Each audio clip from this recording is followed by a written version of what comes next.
We may have short-term a little pain, and people understand that. The pain is now being pushed back after President Donald Trump announced 25% tariffs on Mexico and Canada are on pause tonight. The president now saying Americans have at least a month before they go into effect.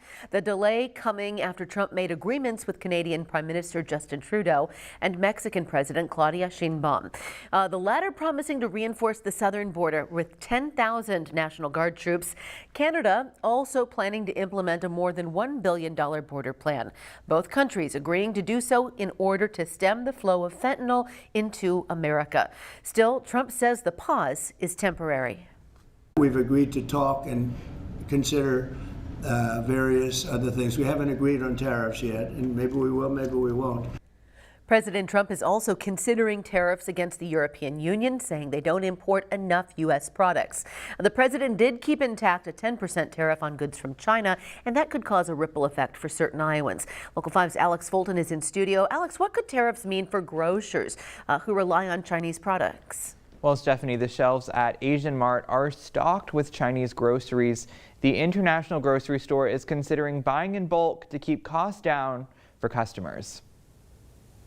We are really happy, so we are excited to give the customers needs. Asian Mart on Army Post Road is back in business after a devastating fire destroyed it 2 summers ago. At that time, we were really in pain and devastated for the bad situation. Co-owner Mohon Suba says his goods now cost 2 to 3% more than they did before due to inflation. To add fuel to the fire, President Trump's 10% tariff on Chinese imports threatens to raise prices even more. We are planning right now, we are figuring out, we are brothers, we have family-owned business. One option they're looking into is swapping out some of their products from China with ones from other Asian countries. We are planning to bring the product cheapest way to give the customer satisfaction. So still, we are still worried about the expenses going up. For farmers, Steve Kuiper with the Iowa Corn Growers Association says tariffs could mean Mexico and Canada buy less soybeans and corn. Corn commodities are a supply-demand based business,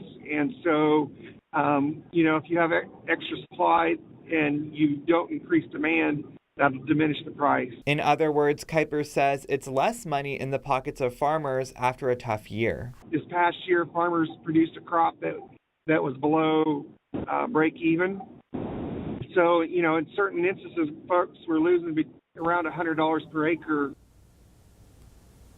Now, Iowa farmers can also expect to pay more for farm equipment as many parts are made overseas in China. Stephanie?